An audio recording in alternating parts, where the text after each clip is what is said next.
Today on Artifactually Speaking, I'm talking about an ancient artifact.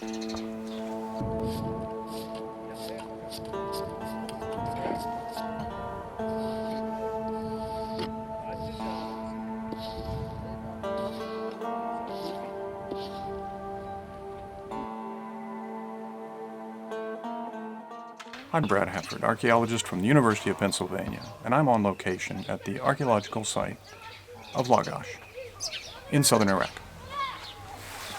I wanted to show something of how we determine things from artifacts, and so I need to do that here in the field, because everything we collect stays here in the country of Iraq. We go to the National Museum in Baghdad. We take nothing back to the United States or elsewhere. Our team here is composed of many people from the University of Pennsylvania, from the University of Pisa in Italy, and from Cambridge University in Britain. We're investigating a very large ancient city that's 5,000 years old. And we learn from not just the artifacts, but the architecture and even the soils. If we don't find a building, we still find something about what's happening, how people lived. That's what we're really after. Not the pieces, but the people who made them and used them. So we are trying to understand what we call lifeways. This object may seem rather dull, but in fact, it bears a lot of information. Here's Sara Pizzimenti from the University of Pisa to tell us a little bit more.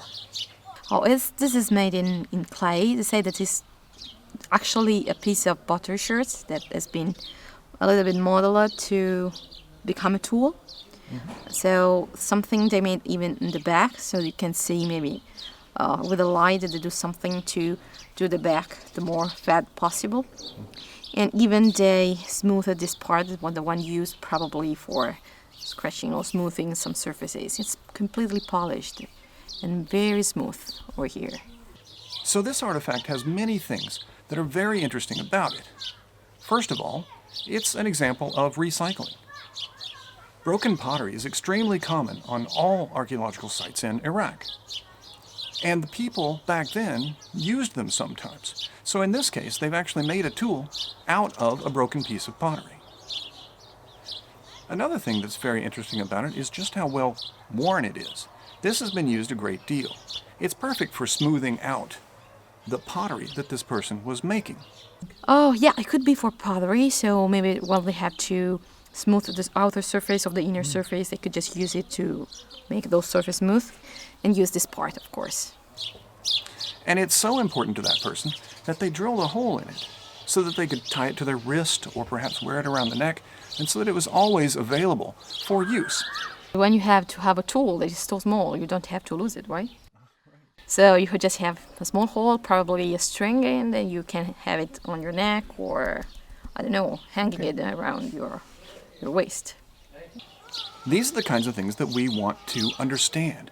How did people use things? How did they manufacture? How did they live? So how do we know this is really from a potter?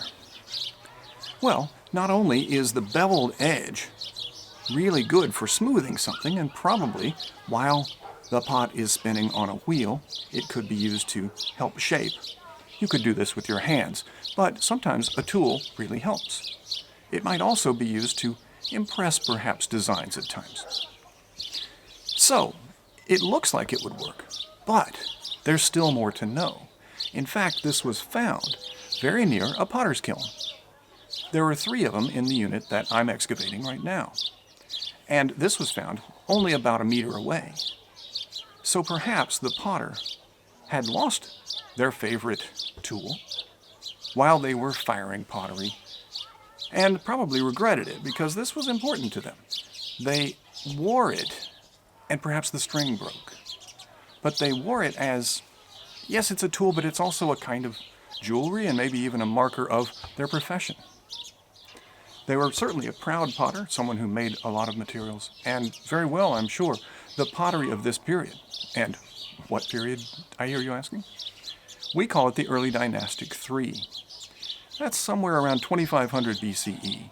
So this object is 4,500 years old.